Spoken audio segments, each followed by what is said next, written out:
things I say in everything we do every day. Assalamualaikum warahmatullahi wabarakatuh. Sabah khair teman-teman. Kaifa halukum? Berarti jawabnya alhamdulillah ana bi khair. Ya, kembali lagi dengan Ustazah Sisa. Yuk, untuk memulai pembelajaran kali ini kita awali dengan doa belajar terlebih dahulu ya. Dimulai dengan ta'awudz terlebih dahulu. A'udzu billahi minasyaitonir rajim. Bismillahirrahmanirrahim. Raditu billahi rabba wa bil islami dina wa bi muhammadin nabiyyan wa rasula. Rabbi zidni ilma warzuqni fahma. Amin. Yuk kita artikan bareng-bareng ya doa belajar tadi yang sudah kita baca. Artinya, kami ridho Allah sebagai Tuhanku, Islam sebagai agamaku, dan Nabi Muhammad sebagai Nabi dan Rasul. Ya Allah, tambahkanlah kepadaku ilmu dan berikanlah aku pengertian yang baik. Ya, kita mulai ya pelajarannya teman-teman. Teman-teman sudah pada makan belum? Biar semangat mengikuti pembelajaran video yang akan Ustazah sampaikan. Yuk, kalau sudah siap dibuka ya teman-teman bukunya, yaitu pelajaran ketiga. Kita mengulang kembali sholawat untuk Nabi Muhammad Shallallahu Alaihi Wasallam. Nah, sholawat itu berasal dari kata apa sih teman-teman? Berasal dari sholatun, bahasa Arabnya dari jamak sholatun, sholawatun. Nah, apa sih maknanya sholawat itu teman-teman? Sholawat untuk Nabi Muhammad Shallallahu Alaihi Wasallam. Ya, maknanya yaitu doa atau pujian yang kita panjatkan kepada baginda Nabi Muhammad Shallallahu Alaihi Wasallam. Nah, di sini ada dua bacaan ya teman-teman. Teman-teman cukup menghafalkan yang paling atas saja, doa sholawat untuk Nabi Muhammad yang paling atas. Baik, yuk dilanjut ya. Kapan sih sholawat untuk Nabi Muhammad dibaca? Sholawat untuk Nabi Muhammad dibaca setelah doa tasyahud akhir sebelum salam. Fahimtum? Oke, fahimna. Yuk kita lanjut ya teman-teman. Dibuka halaman 29. Kita mengulang materi pelajaran keempat, yaitu doa meminta perlindungan dari 4 hal. Nah, ini doa minta perlindungan dari 4 hal ini bisa dibaca kapan teman-teman? Yaitu pas tasyahud akhir, lalu membaca sholawat untuk Nabi Muhammad. Lalu yang ketiga, doa meminta perlindungan dari 4 hal. Nah teman-teman, doa meminta perlindungan dari 4 hal ini bisa dibaca di buku, yaitu halaman 29 ya teman-teman. Oke, dihafalkan ya. Lalu maknanya apa sih teman-teman doa meminta perlindungan dari 4 hal ini? Ya, jadi saya sebutkan ya maknanya. Yang pertama yaitu umat Islam meminta perlindungan dari api jahanam. Lalu yang kedua, umat Islam meminta perlindungan dari siksa dan nikmat kubur. Terus yang ketiga, terhindar dari godaan kehidupan maupun kematian. Nah, ini godaan kehidupan itu apa saja sih teman-teman? Ya, kehidupan itu seperti terhindar dari maksiat, syahwat, dan lain-lain. Sedangkan nikmat kematian yaitu kita terhindar dari pertanyaan-pertanyaan di alam kubur, yaitu yang terdiri dari fitnah kubur. Lalu yang keempat, apa teman-teman? Ya, kita bisa terhindar dari fitnah dajjal. Soalnya ini intinya dari doa minta perlindungan dari 4 hal ini itu intinya untuk menghindari dari fitnah dajjal. Kapan sih fitnah dajjal itu datang? Ya, fitnah dajjal akan datang di akhir zaman, yaitu di akhir kehidupan kita. Kapan sih? Yaitu pas pas hari kiamat. Paham tuh? Ya paham. Nah, ya yuk kita lanjutkan ya teman-teman untuk memulai pelajaran yang baru di video kali ini. Yuk teman-teman sudah pada tahu belum nanti kita akan membahas pelajaran yang baru yaitu apa? Ya, nanti kita akan membahas di video kali ini yaitu pelajaran ke-5 dan ke-6. Apa sih pelajaran ke-5 itu? Ya, pelajaran ke-5 tata cara sholat, dan pelajaran yang ke-6 hal-hal yang membatalkan sholat. Nah, nanti di video kali ini ada teman-teman dua materi yang akan Ustazah sampaikan. Siap teman-teman mengikuti pembelajaran video kali ini? Oke, yuk kita mulai ya. Teman-teman disiapkan di halaman 30 yaitu tata cara sholat. Nah, ya sholat wajib itu hukumnya wajib ya teman-teman. Jadi sholat wajib itu apabila dilaksanakan akan mendapatkan pahala, dan jika ditinggalkan akan mendapatkan dosa. Nah, begitu juga dengan sholat sunnah. Sholat sunnah itu jika kita lakukan akan mendapatkan pahala. Tetapi jika sholat sunnah kita tinggalkan, ya termasuk amalan sunnah. Soalnya sholat sunnah itu bisa dilakukan dan bisa saja tidak dilakukan. Paham itu teman-teman? Ya, sholat wajib itu dilakukan bisa sendiri di rumah, tapi alangkah baiknya sholat kita dilakukan secara berjamaah. Nah, mengapa sih kita alangkah baiknya melakukan sholat berjamaah?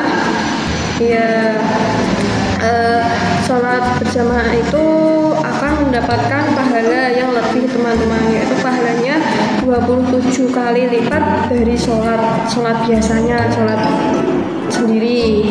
Nah itu teman-teman. Ya, yuk kita mulai ya tata cara sholat.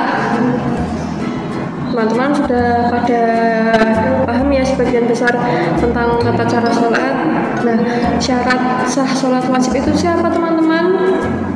Ya, yang pertama beragama Islam, yang kedua balik dan berakal. Balik itu di sini sudah dewasa dan berakal. Nah, berakal itu seperti sehat lahir batin. Nah, orang-orang gila berarti tidak termasuk atau tidak dibolehkan untuk melakukan sholat. Lalu yang ketiga, suci dari anggota badan, pakaian, dan tempat yang akan dilaksanakan untuk sholat. Ya, kita mulai ya tata cara sholat. Ya, bisa dilihat yang pertama itu menghadap kiblat. Menghadap kiblat, jadi untuk berdiri kita harus menghadap kiblat. Ya, lalu mengucapkan takbiratul ihram dengan mengangkat kedua tangan sejajar dengan pundak. Berarti begini, Allahu Akbar. Ya, sambil melihat ke tempat sujud. Jadi waktu takbiratul ihram melihat ke tempat sujud yang bawah. Allahu Akbar. Oke, lalu kemudian membaca doa iftitah secara lirik. Doa iftitah itu seperti kabiro walhamdulillahi kasiro. Dan selanjutnya teman-teman sudah pada hafal ya doa iftitah itu bagaimana? Ya, yuk berarti kita lanjut ya yang kedua. Yang kedua, setelah membaca doa iftitah, membaca ta'awudz secara lirik. A'udzubillahi minasyaitonir rajim. Kemudian membaca surat Al-Fatihah dengan menyertakan basmalah sebagai ayat yang pertama. Lalu selanjutnya membaca surat-surat pendek yang dihafal, seperti setelah membaca doa iftitah lalu membaca ta'awudz terlebih dahulu, kemudian membaca surat Al-Fatihah sebagai ayat yang pertama yang kita baca, disertai dengan bismillah terlebih dahulu, lalu membaca surat pendek seperti surat Al-Ikhlas, Al-Asr, Al-Alaq, dan lain-lain. Ya, selanjutnya yang ketiga ya teman-teman, tadi sebelum yang ketiga kita berlanjut ke tahap ketiga kan ada membaca Al-Fatihah, lalu membaca surat-surat pendek. Nah, ini yang ketiga ketiga ini tahap untuk rukuk. Nah, rukuk itu apa sih teman-teman? Bisa dilihat di gambar di bawah nomor 4 itu ya, itu termasuk tahap-tahap untuk melakukan rukuk. Jadi gimana sih cara rukuk itu? Yaitu mengangkat tangan sejajar dengan pundak, lalu seraya mengucapkan Allahu Akbar. Jadi begini teman-teman, mengangkat tangan ya Allahu Akbar. Nah, setelah itu membaca Subhana Rabbiyal Azim. Nah, membaca Subhana Rabbiyal Azim ini dibaca 3 kali ya teman-teman. Kan jadi Subhana Rabbiyal Azim, Subhana Rabbiyal Azim, Subhana Rabbiyal Azim. Nah, dibaca 3 kali. Lalu gambarnya untuk rukuk bisa dilihat di gambar di bawah nomor 4 ya teman-teman. Itu termasuk tahap-tahap untuk melakukan rukuk. Oke, yuk kita lanjut ke nomor 4. Tahap keempat yaitu bangun dari rukuk seraya mengucapkan Sami Allahu liman hamidah, Rabbana walakal hamdu. Ya, yuk kita ulangi ya. Setelah rukuk, lalu seraya mengucapkan Sami Allahu liman hamidah, Rabbana walakal hamdu. Oke. Lalu yang kelima ya teman-teman, ini tahap untuk melakukan sujud. Tahap untuk melakukan sujud yaitu bertakbir Allahu Akbar, lalu langsung sujud dengan meletakkan tujuh anggota sujud. Nah, waktu sujud ini kita membaca apa sih teman-teman? Ya, waktu sujud ini kita membaca Subhana Rabbiyal A'la. Subhana Rabbiyal A'la ini dibaca 3 kali ya teman-teman, seperti pada waktu rukuk. Jadi kalau yang tadi rukuk itu kan Subhana Rabbiyal Azim, lalu waktu sujud yaitu doanya Subhana Rabbiyal A'la. Baca 3 kali yuk teman-teman. Subhana Rabbiyal A'la, Subhana Rabbiyal A'la, Subhana Rabbiyal A'la. Nah, oke, langsung ke 7 anggota sujud itu apa aja sih teman-teman? Nah, bisa dilihat ya teman-teman yang ada di buku yang di bawahnya nomor 5 itu kan waktu ada gambar anak sujud. Nah, nomor 1 itu yaitu terdiri dari dahi dan hidung. Dahi dan hidung ini diletakkan di atas sajadah. Oke, langsung yang kedua yaitu kedua telapak tangan ini harus menempel di sajadah. Oke, langsung dilihat yang nomor 4 sama 5 itu kedua lutut.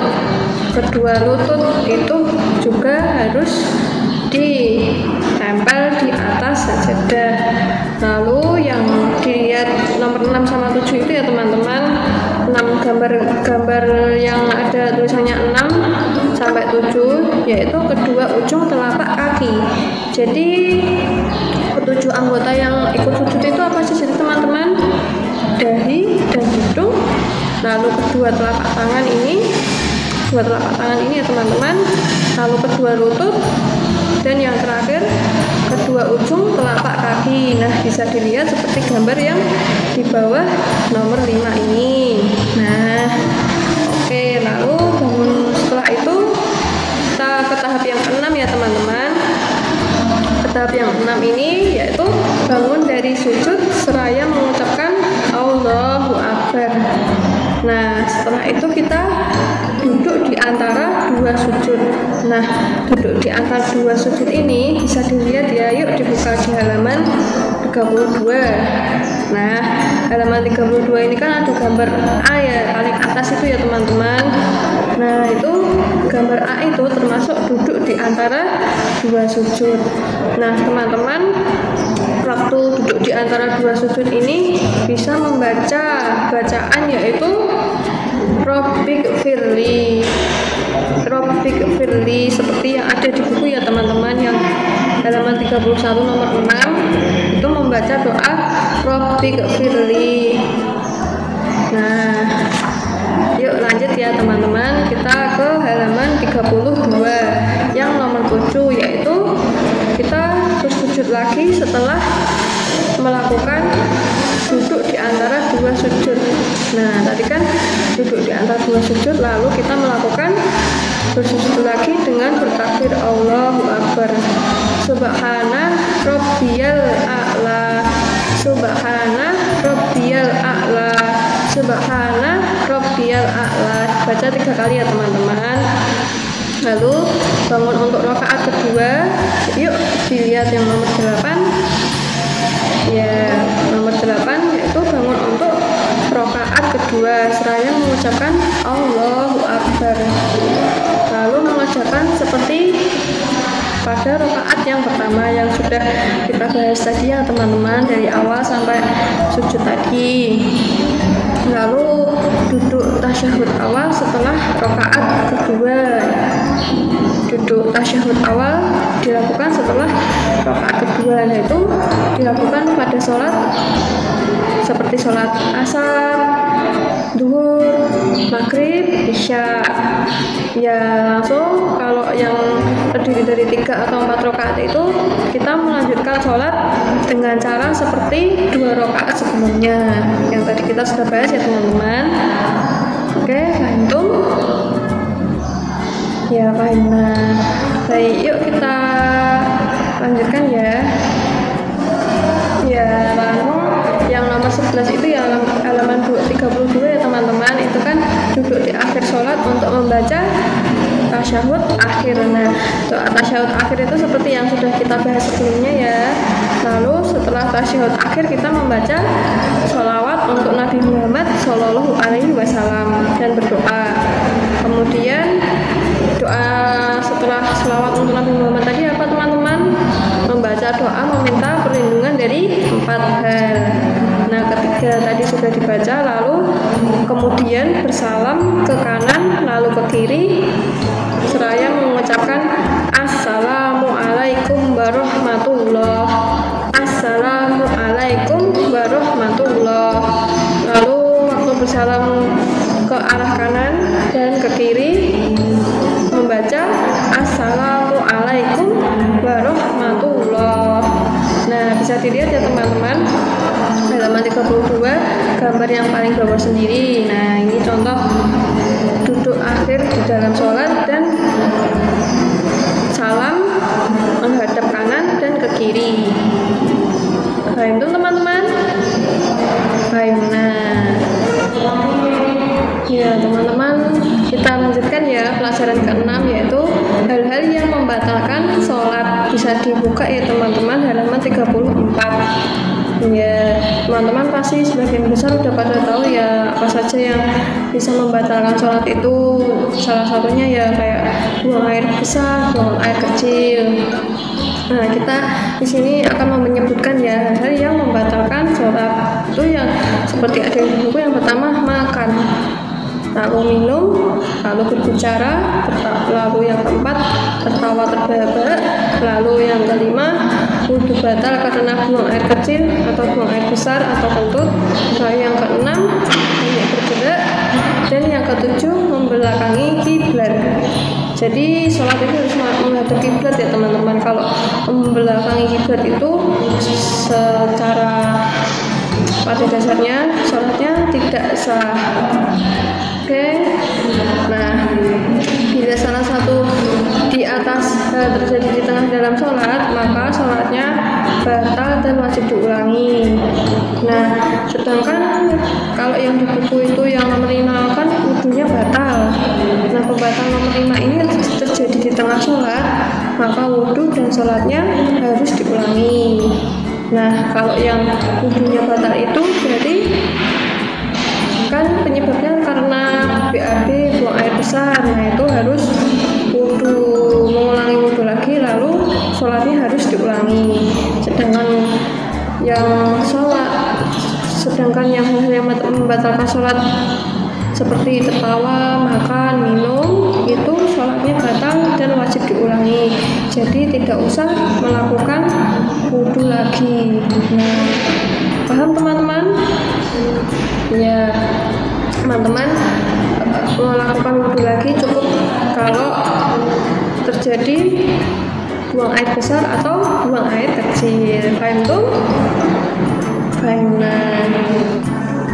Ya, alhamdulillah teman-teman, kita sudah menyelesaikan 2 bab, yaitu materi yang kelima, tata cara sholat, dan hal-hal yang membatalkan sholat, yaitu materi ke-6. Ya, ininya sholat wajib itu kalau dilaksanakan akan mendapatkan pahala, dan jika ditinggalkan akan mendapatkan dosa. Nah, tata cara sholat tadi bisa dilihat yang ada di buku ya teman-teman, dan di buku itu sudah ada gambar-gambarnya tentang tata cara sholat. Oke, hal-hal yang membatalkan sholat apa saja nih teman-teman? Tadi contohnya seperti tertawa, terbahak-bahak, makan, minum, lalu wudhu batal. Nah, itu tadi termasuk hal-hal yang membatalkan sholat, dan menghalangi kiblat. Menghalangi kiblat itu termasuk membatalkan sholat. Ya, pesannya kepada teman-teman, nanti kalau misalnya ada yang belum paham dari materi yang Ustazah sampaikan di sini, boleh ditanyakan kok melalui WA pribadi ke Ustazah Sesa, atau besok ditanyakan ke Zoom di hari Jumat. Baik tuh? Baik, nah, oke. Saya mengucapkan jazakumullah khairan kasiron kepada semua teman-teman sudah mendengarkan tentang penjelasan Ustazah yang tadi Ustazah sampaikan, dan barakallah, semoga teman-teman mendapatkan ilmu dari Ustazah yang tadi Ustazah sampaikan dan bisa menerapkan di kehidupan sehari-hari. Alhamdulillah, Masya Allah. Yuk, untuk menutup pertemuan di video kali ini, kita baca doa penutup ya teman-teman, yaitu doa kafaratul majlis. Yuk, subhanakallahumma wa bihamdika asyhadu an la ilaha illa anta astaghfiruka wa atubu ilaik. Yuk, diartikan ya teman-teman dari doa penutup tadi. Maha suci Engkau ya Allah, aku memujimu, aku bersaksi bahwa sesungguhnya tidak ada Tuhan selain Engkau ya Allah. Aku minta ampun dan bertaubat kepadamu. Alhamdulillah. Ya teman-teman, kita selanjutnya akan bertemu di video yang akan datang, tapi di pertemuan kali ini terakhir ya, blok fikih sudah selesai, yaitu selesainya materi kelima dan keenam yang ada di video kali ini ya teman-teman. Ya, sampai berjumpa lagi di pertemuan video pembelajaran ini.